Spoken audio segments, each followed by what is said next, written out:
Assalamualaikum. Waalaikumsalam. Apa kabar semuanya? Baik. Ya, alhamdulillah. Baik, sebelum kita melanjutkan pembelajaran kita pada hari ini, terlebih dahulu Bapak ingin mengajak absensi. Baik, apakah ada yang tidak hadir? Tidak ada. Lengkap semua. Oh, berarti semuanya lengkap ya. Alhamdulillah. Baik, untuk memulai pembelajaran pada hari ini, marilah kita bersama-sama membaca basmalah. Bismillahirrahmanirrahim.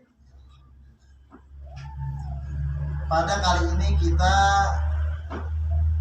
kembali bertemu dengan materi pembelajaran mata pelajaran yaitu SKI, sejarah kebudayaan Islam. Suaranya yang nyaring. Sejarah kebudayaan Islam. Ya, alhamdulillah. Sejarah kebudayaan Islam itu adalah menceritakan sejarah tentang peradaban kebudayaan yang terjadi di masa dahulu tentang Islam. Nah, pada kali ini kita membahas tentang yaitu perkembangan dakwah Nabi Muhammad SAW periode Mekah. Nah,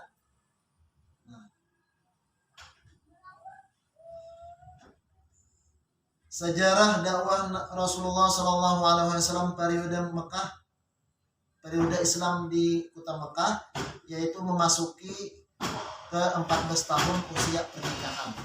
Jadi usia pernikahan siapa? Usia pernikahan Nabi Muhammad SAW dengan istri beliau Siti Khadijah. Ya, Siti Khadijah.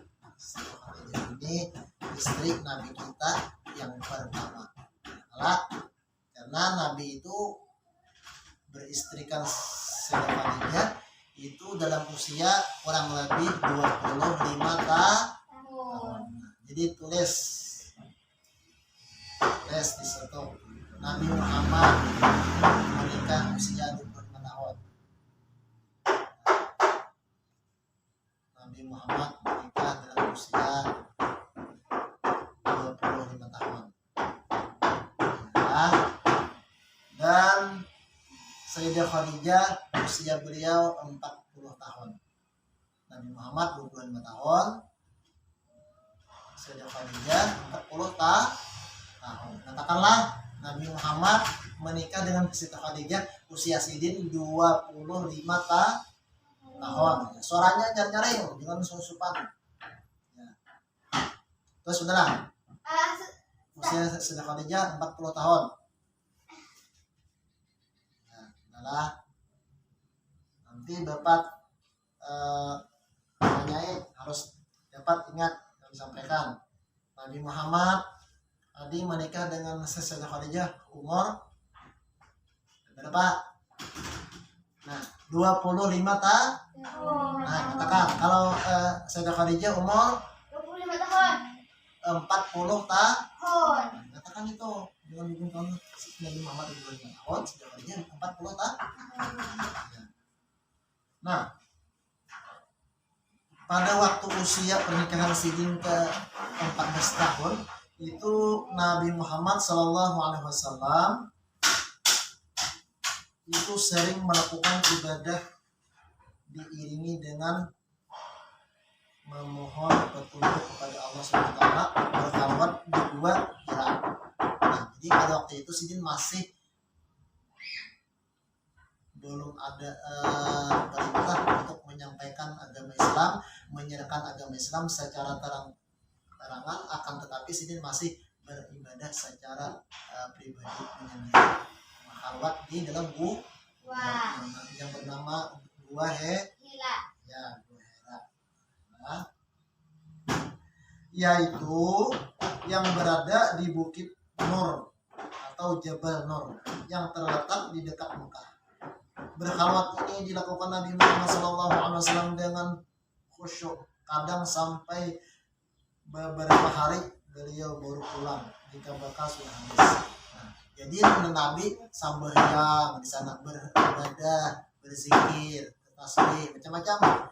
Itu di gua kira lawas bila sudah habis bekal sidin sangu sidin makanan habis hanyar sidin bulik setelah jadi sidin itu pada tujuh berremian kakawanan bergaya tertawaan sidin itu senangnya beribadah kepada Allah.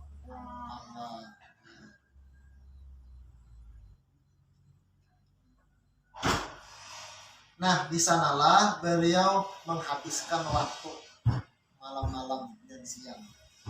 Malam ataupun siang lancar meditasi. Nah, bertepatan pada malam Jumat tanggal 17 Ramadan, yaitu ketika beliau sedang bertafakur di Hira dan telah berusia 40 tahun.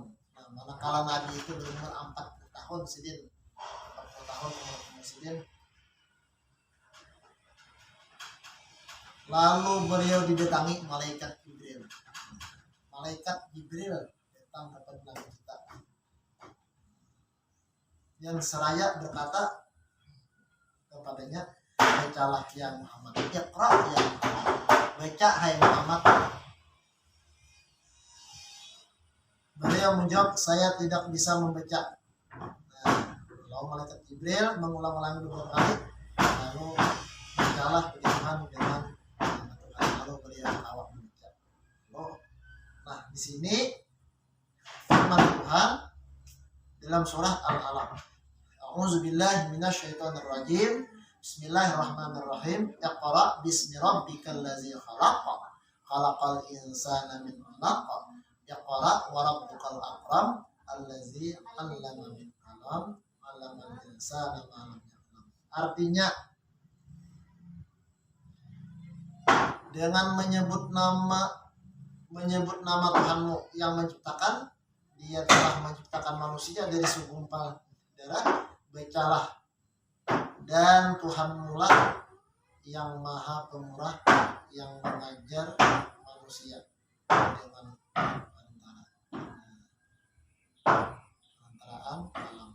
Dia mengajar kepada manusia apa yang dia ketahui. Al-Alaq ayat 1 sampai 5. Jadi Nabi Muhammad itu asalnya kan bisa juga karena sidin belajar lah. Sidin bisa membaca menulis. Ya, sidin belajar. Jadi sudah tugas kita ini gambaran bagi kita kalau anak pintar harus belajar. Maklah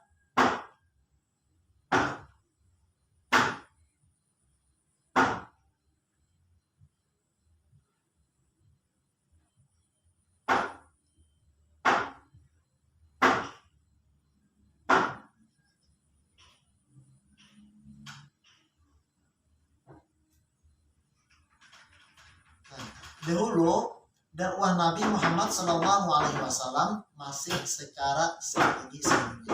Siapa tahu arti sembunyi-sembunyi ya? Sembunyi-sembunyi itu bertahun membawa orang masuk Islam, bertahun mau rumah. Kasih kita masuk Islam, ya aku lah 4 bulan. Kita mengajar kalimat syahadat masuk Islam, itu sama yang dari macam. Dahulu masih sembunyi-sembunyi. Jalan di belakang rumah, katok-katok rumah orang, ada yang warga nempat di sana, marina, katok-katok. Nah, masih secara sembunyi-sembunyi. Kenapa? Apakah Nabi itu, apakah Rasulullah itu takutan? Ada. Apakah Rasulullah itu kadawani kalau dibunuh orang? Ada. Jawabannya karena Rasulullah belum ada perintah daripada Allah menyuruh sembunyi-sembunyi, maka Nabi sembunyi-sembunyi menjadikan Islam. Seandainya Allah menyuruh secara terangan, maka mungkin Nabi langsung dakwahnya secara terangan. Karena Nabi tidak ada pernah takutan dengan siapapun selain daripada dengan Allah. Jadi Nabi kada takutan dengan makhluk. Kayak apa aja orangnya wani, jago, kayak apa.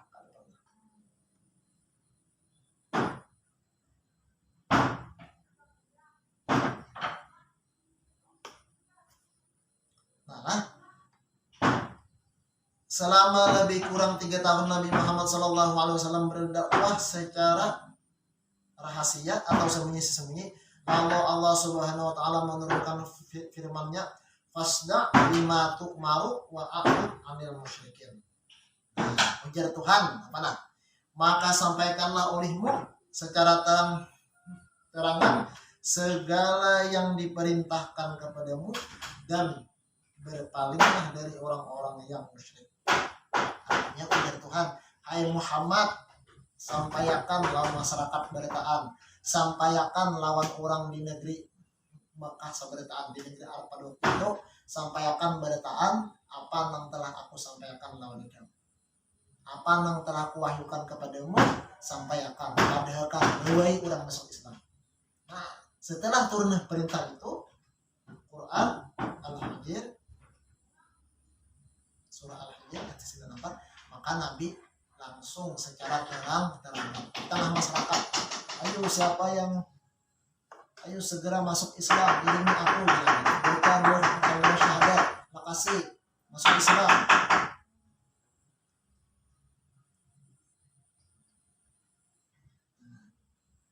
Nah, ayat ini menandai dimulainya dakwah Nabi Muhammad SAW secara terang-terangan.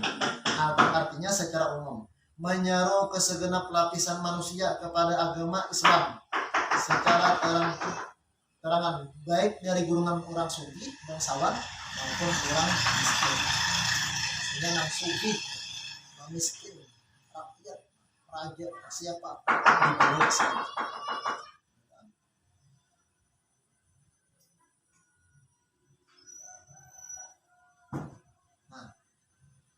Selama Nabi menyiarkan agama Islam secara terang-terangan, tentu banyak halangan dan rintangan. Di antaranya dari yang terlebih khusus dari kaum-kaum musyrik atau orang-orang yang masih berpegang teguh kepada agama orang-orang yang bahari, yang sesat, itu nama berhala.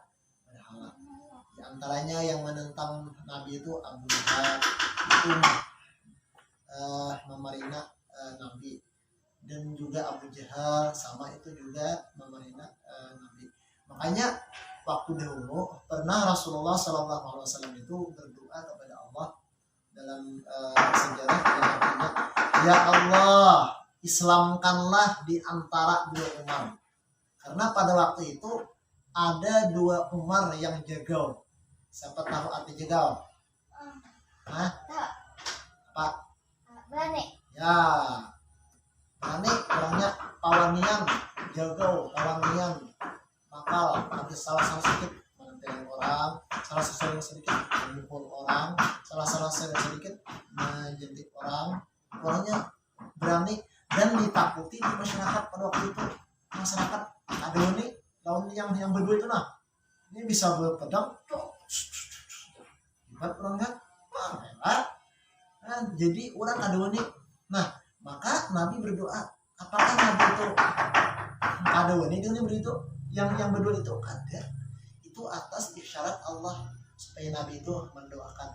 Nah, pada ketika Nabi berdoa, dalam satu riwayat itu mengatakan kan di sana itu ada dua Umar. Yang pertama Umar bin Khattab, yang kedua Sayyidina Umar, yang kedua Umar bin Khisam atau terkenal dengan Abu Jahal.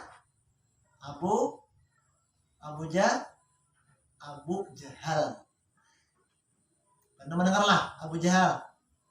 Abu Jahal itu orang yang memusuhi Nabi, sama Umar bin Khattab asalnya memusuhi. Nah, dalam satu riwayat itu dikatakan manakala Nabi berdoa, ya Allah Islamkanlah di antara salah satu dua Umar. Nah, Umar bin Khattab sedang duduk dan tangannya sedang seperti ini. Hadap atas ininya nih. Nah, maka sedangkan Abu Jahal, Umar bin Khattab tangannya seperti ini. Nah, coba tangannya. Nah, coba. Nah, ini tertolak hidayah. Kalau ini menerima hidayah.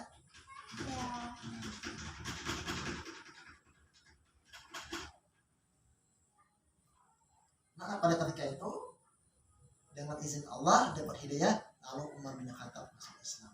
Nah, Setelah Umar bin Khattab itu masuk Islam, maka bertambah kuatlah kekuatan Islam di masa itu. Karena orang yang ditakuti, orang yang disegani itu berpihak kepada Islam. Padahal Nabi sebelum orang-orang yang pemberani itu masuk Islam, Nabi lumayan kesulitan.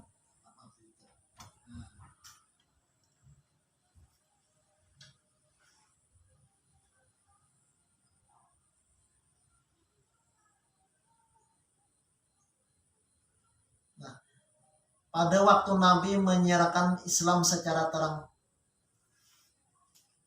itu berbagai macam siksaan yang diterima oleh umat-umat muslimin, oleh orang-orang mukmin di masa itu. Artinya bila nyarinya Rasulullah disiksa orang-orang Islam itu, dimusuhi, bahkan kadang-kala anak ibadah secara orang langsung ada yang mengandaki tahi unta, ada yang mengandaki paparutan unta, nah di macam-macam. Nah itu pada masa itu.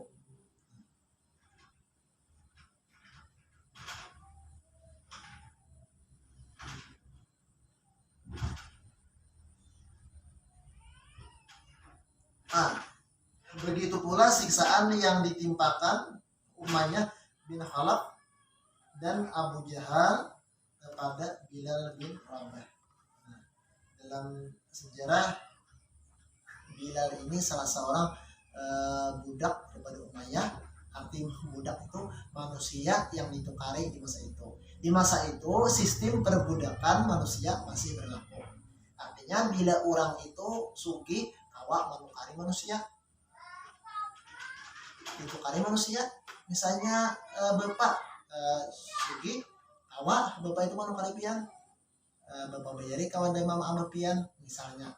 Nah namanya Alia ulun hendak menukari pian ditukari. Setelah dibayari, maka pian bapak bawa ke rumah. Bisa bapak suruh bermasak, berkapas, membersihkan rumah dan lain-lain sebagainya. Halal bisa untuk dipakai. Itu di masa itu. Sekarang tidak ada lagi, dihapus sudah. Ada lagi sistem perbudakan, kada boleh ada perbudakan. Nah,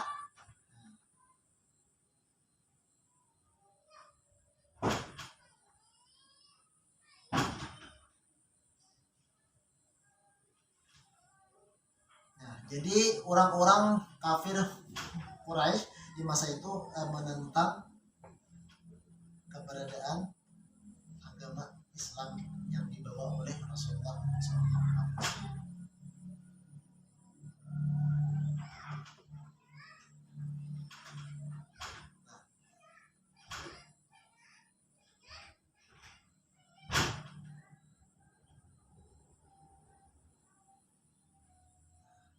Lalu tentang hijrah ke Abyssinia. Dengan adanya siksaan demi siksaan yang terus-menerus dilakukan kaum kafir Quraisy kepada kaum muslim, terutama kaum muslimin yang tergolong lemah secara ekonomi. Artinya orang Islam yang miskin di masa itu sangat orang-orang kafir yang suki, disuruh-suruhnya, disiksanya, diwawaluhinya. Yang penting nyai dengar orang miskin ini asal dapat duitnya apa aja. Janganlah disuruh-suruhnya disiksa. Mereka sangat menderita karena penderitaan mereka inilah maka Rasulullah SAW meminta para sahabatnya untuk hijrah ke Habsyi demi menyelamatkan agama mereka di sisi Raja Najasyi. Nah, jadi supaya agama itu selamat, supaya jangan ada ancaman, maka disuruh hijrah ke situ. Rasulullah SAW tahu bahwa Raja Habsyi sangat adil dan tak pernah berbuat aniaya. Nah, disuruh ke negeri itu karena Nabi mengetahui Raja Habsyi itu sidin sangat adil, baikan, ramah, suka membantu orang, berbeda dengan keadaan di Mekah pada waktu itu.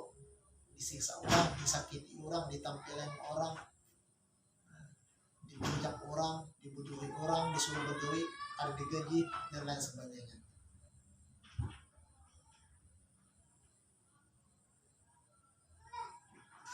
Nah,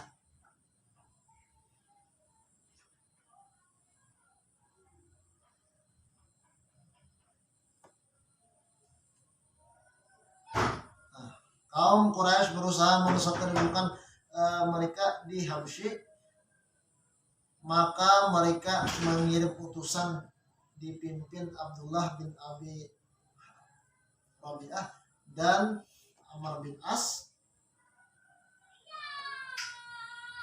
memberi hadiah untuk raja dan memintanya agar menyerahkan kaum muslimin kepada mereka. Mereka mengatakan kepada raja bahwa kaum muslimin menjelek-jelekan Isa dan ibundanya, anak diaduknya, supaya raja tadi menjurung orang Islam tadi kepada mereka dengan tujuan untuk disiksa.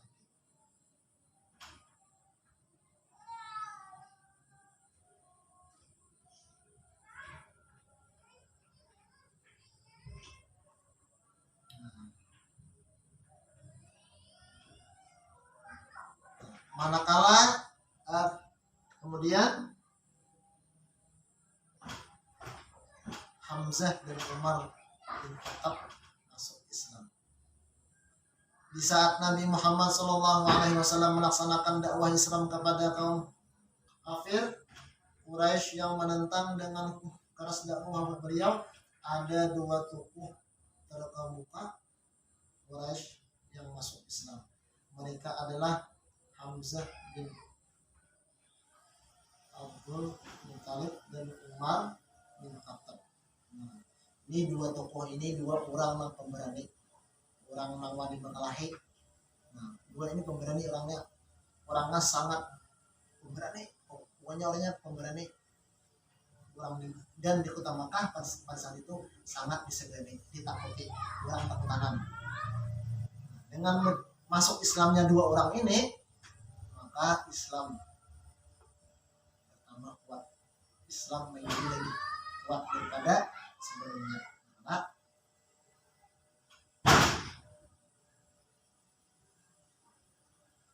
Nah, kemudian lagi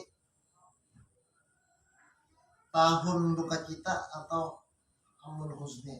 Nah, setelah umat Islam, keluarga Bani Hashim dan Bani Muthalib terbebas dari pembiutan atau yang dilakukan oleh kaum kafir Quraisy dan pengasingan, dan Nabi Muhammad SAW telah melakukan dakwah lebih kurang 10 tahun. Selang beberapa bulan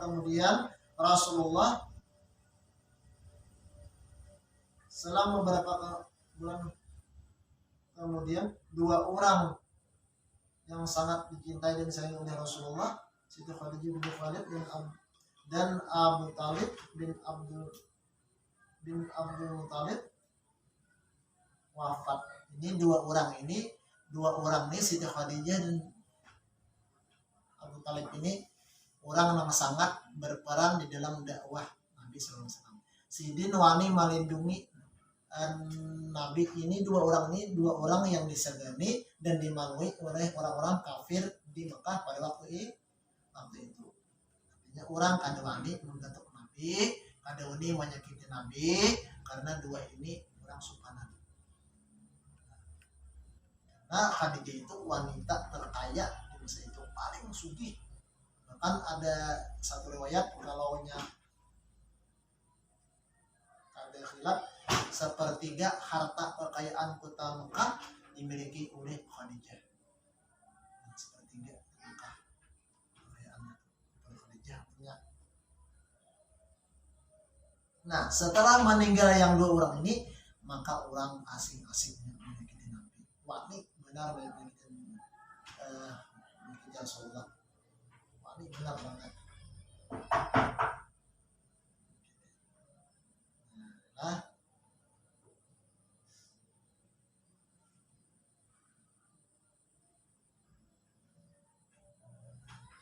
Nah, mungkin sampai di sini kira-kira ada yang dipertanyakan, ada yang masih kurang jelas dari materi yang disampaikan. Hah?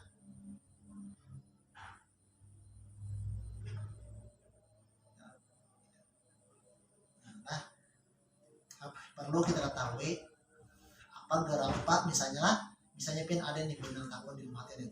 Apa gerampa fungsinya kita nih mempelajari sejarah kebudayaan Islam, fungsinya supaya kita tahu sejarah kebudayaan perkembangan agama kita di zaman dahulu, supaya kita mengetahui jangan mengetahui film sinetron aja, jangan mengetahui ipin-ipin aja, jangan mengetahui bubu-bubu aja.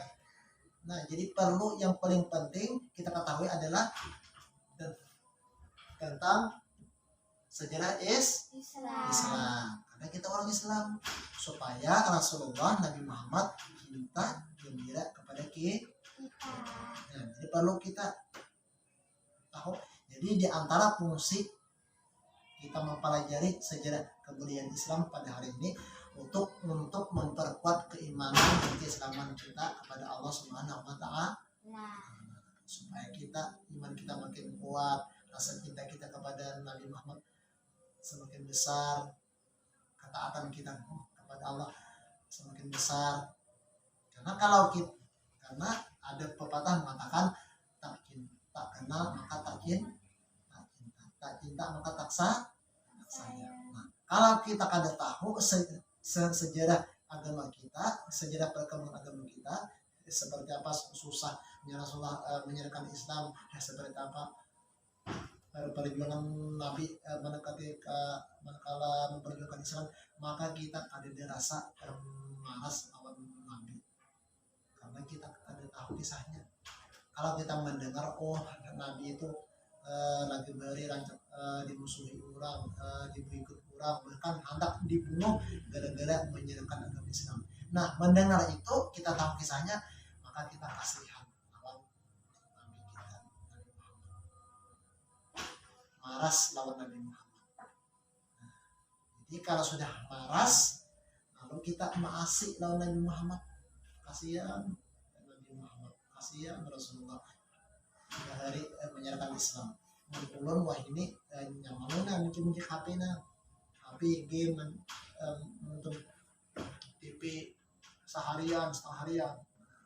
Kali ingat lawan Nabi kita, nah kayak apa lagi baik kan lagi ini nyaman, sudah mengaji nyaman, sembahyang nyaman, hati nyaman. Apa? Kadeda halangannya dari manusia, kadeda yang memusuhi.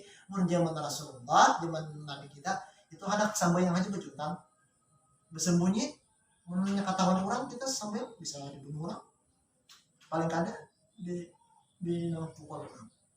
Menurut ini kadeda yang menempeleng lah, ada yang memukul lah, ada yang membunuh lah, ya berarti nyaman.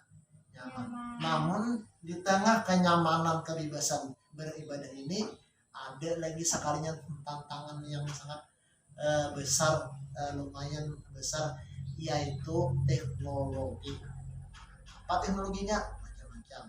Bisa HP, asik, orang azan main game, orang azan buka YouTube, orang azan buka TV, orang sobat. Itu tantangan besar yang harus kita pahami dan kita mengerti dan harus bisa kita mengendalikan. Jadi yang mengatur waktu kita, jangan kita diatur oleh TV, diatur oleh HP, diatur oleh waktu. Kita yang mengatur waktu. Ulun jam seini harus mengaji, ulun jam seini harus sembahyang, ulun jam seini harus mandi, ulun jam seini harus guling, ulun jam seini harus istirahat. Waktunya nonton TV ada, waktu istirahat ada, waktu belajar ada, waktu beribadah sembahyang ada.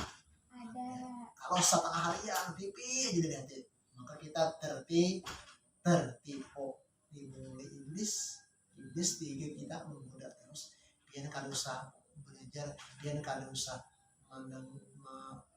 mengaji, biar kada usah sembahyang, baik main game nyata baik main TV, nah apalagi film boy macam dibisiki iblis kita, kita lah, nah kan lah, jadi harus hati-hati. Nah,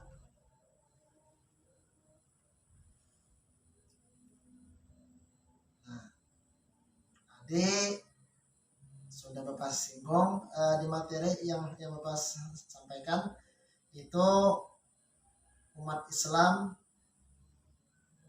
bahari waktu zaman Rasulullah umat Islam masih belum besar, itu umat Islam sangat tersiksa. Adalah sambahyang kada bebas, diintai orang, dijenguk orang, dilihat orang, diinjak orang. Bila ketahuan orang sambahyang, apalagi orang yang susah, miskin, lemah, disiksa orang, dipukul orang, ditempelin orang, mengaji kawan juga bebas, dengar orang mengaji, tidak orang, ditempelin orang. Sekarang apa? Sekarang bebas, alhamdulillah. Cuma tinggal kitanya aja lagi yang bisa mengatur dan mengendalikan waktu. Jadi ujian orang Arab, al-waktu asyaif. Waktu itu laksana pedang. Bila kita kan bisa mengatur waktu, maka waktu yang akan mengatur kita. Baik, kira-kira ada yang ditanyakan? Hah?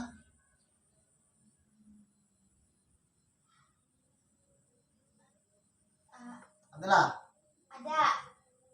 Apa? Kapan Nabi menyiarkan Islam secara terang-terangan? Oh ya, baik. Nabi menyiarkan, ya, mungkin masih adalah bingung lah, atau ada ingat ke Aisyah lah, Aisyah lah. Nabi itu menyiarkan agama Islam secara terang-terangan manakala usia Rasulullah berumur kurang lebih 40 tahun. Manakala usia Rasulullah telah berumur 40 tahun dan turun perintah daripada Allah. Ujar Tuhan, hai Muhammad, sampaikan ulihmu, sampaikan kepada seluruh dunia umat manusia untuk menyembah aku. Artinya apa yang telah kusampaikan kepadamu, sampaikan lawan orang secara terang-terangan. Jangan ada lagi disembunyikan. Apakah dimusuhi orang? Enggak, apakah dibunuh? Apakah ini sampaikan. Nah, manakala turun ayat itu surah Al-Hijr kan tadi, nah maka Rasulullah pun segera menyampaikannya secara terang-terangan. Nah, baik. Kira-kira ada lagi pertanyaan? Tidak ada. Kalau tidak ada, Bapak yang bertanya. Nah, tadi Bapak singgung di materi awal tentang perkawinan Rasulullah, ada juga yang lain. Nah, Nabi menikah dengan Sayyidah Khadijah pada usia keberapa? Arya, silakan.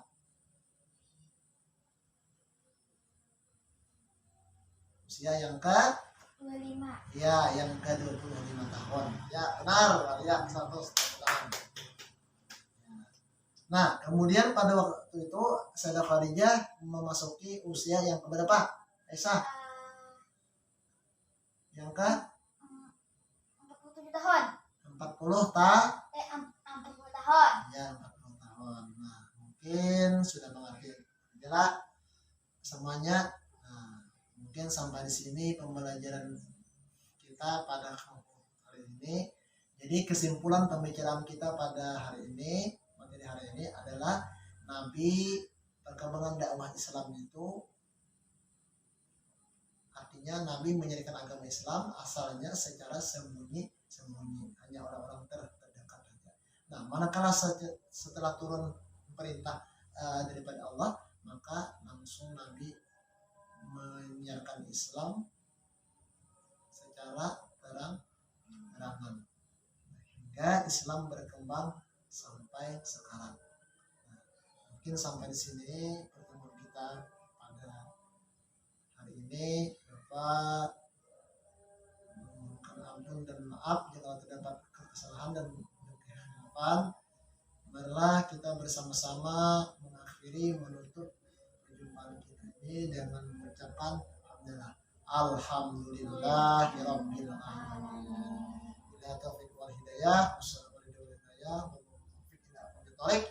wassalamualaikum warahmatullahi wabarakatuh. Assalamualaikum warahmatullahi wabarakatuh.